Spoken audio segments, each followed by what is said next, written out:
Now we have to conclude it, the discussion. Madam, I'm just starting now, madam. I know, but still we have to conclude Yes, in time. That's why I'm asking. Thank you, madam. Be brief. Before starting, I must say no, that you have to be brief. That is the thing. Madam, please. madam, I will try to accommodate all of you. थोड़ा बोलोगे तो सबको accommodate करोगे. पूरा 2-4 घंटे नहीं. Thank you, madam, for giving me this chance to talk on this very important subject. Madam, mob violence, what we're talking about, represents a breakdown of law and order. It represents a show of strength in numbers. It represents the majority rule mentality, and it does not have place in a peaceful, democratic, and orderly society. It takes the takes the place of judge, jury, and executioner as well. Madam, I was looking at many of the reports while preparing for my speech about mob violence, trying to look at the history, because a lot of accusations are being made on both sides about whether mob violence is increasing or not increasing. And based on the statistics that I was able to review, one thing that was clear is that mob violence has been increasing continuously, not in the last 3 to 4 years, but in the last 10 years, 15 years, 20 years, whichever period of time that you take, there has been an increase in mob violence, and it has been continuing even today. But one thing that stands out is that cow-related violence has grown from 5% of the mob violence to over 20% by June 2017.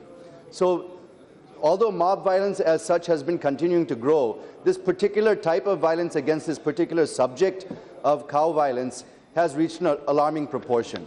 But it doesn't mean to say that there's been an overall, the overall increase has been a continuing increase, is the point I'm trying to make.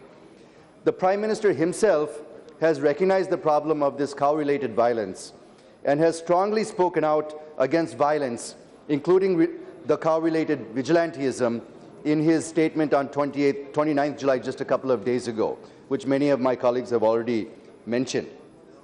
Mr. Saugat Roy also mentioned that 52% of the cases that have been reported in mob violence have been from BJP-ruled states. But I think that should also tell everyone that 48%, or half, is from non-BJP-ruled states as well. So this is happening across the country. I don't think you can isolate it only to BJP or non-BJP-ruled states. But it's something that is of concern to us, and we should all be concerned about. Madam, what is clear is that there are certain parties that are pursuing minority vote bank politics.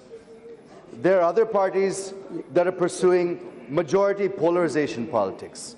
And there are yet even other parties that are pursuing region-based politics or caste-based politics or any type of politics that will divide society, basically. I think all the political parties have to look at themselves and understand how they are dividing society and not unifying society. I think every party has to introspect, madam, not only one or two. Madam, when I look at my own identity, I'm an Indian, I'm a male, I'm a Hindu, I'm Telugu from Andhra Pradesh and from Rayalaseema in particular. I'm fair-skinned. Some people were talking about color here. I'm a Kamma by caste. I'm a non-vegetarian, and I'm a heterosexual. These are all the labels that our members themselves have been using to label people, madam, and the society themselves have been using. If I look at myself, I have 11 labels here. I don't know how many more labels I could come up with if I had to really think about it. But just sitting here, 11 labels came to my mind, madam. Madam, when it comes to people, I don't think there's much of a problem in our country, but it's these group-to-group clashes and politics that is actually creating these problems with respect to religion, caste, region, language, color, gender, diet, or sexual preference. All of these things are dividing society.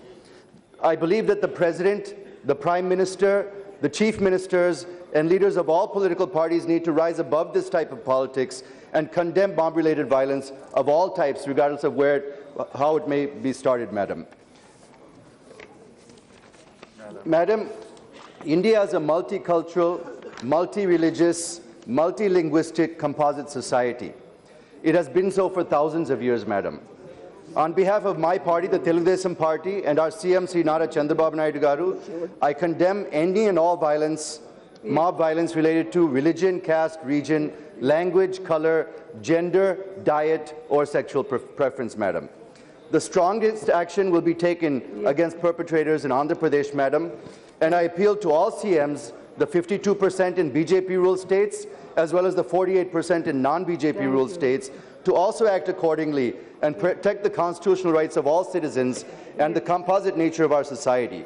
Madam, before I conclude, I just want to take one more minute to talk about the cow issue that has raised everybody's attention now. Is also not only a social issue, Madam, it's also an economic issue, it's also an environmental issue. And I just want to take a minute to talk about that. Madam, as we all know, India is the fastest growing large economy in the world today. Our per capita GDP is increasing. Our infant and maternal mortality rates are coming down. Lifespans are increasing. Consumption of everything is increasing, Madam, including food consumption, including milk consumption. Therefore, the demand of milk is exploding, Madam. The demand for milk is growing beyond where it ever used to be before. Only female cows, Madam, give milk. I think we all know that. And cows are being breeded to increase the volume and increase the supply of milk. But since the female cow population is required to meet the demand for milk, what do we do with the male cow population, Madam, is a real issue we need to think about. Whether as an economic issue or an environmental issue. What do we do with all the male cows, Madam, in this country? What is the solution? It's a question that I'm asking. What do we do with all the male cows? They need to be fed. We need to feed them more. And they're adding to the greenhouse gases in our country, in the society also. I don't have a solution, Madam. My question to all the learned members here is, what do we do with all the male cows? Thank you.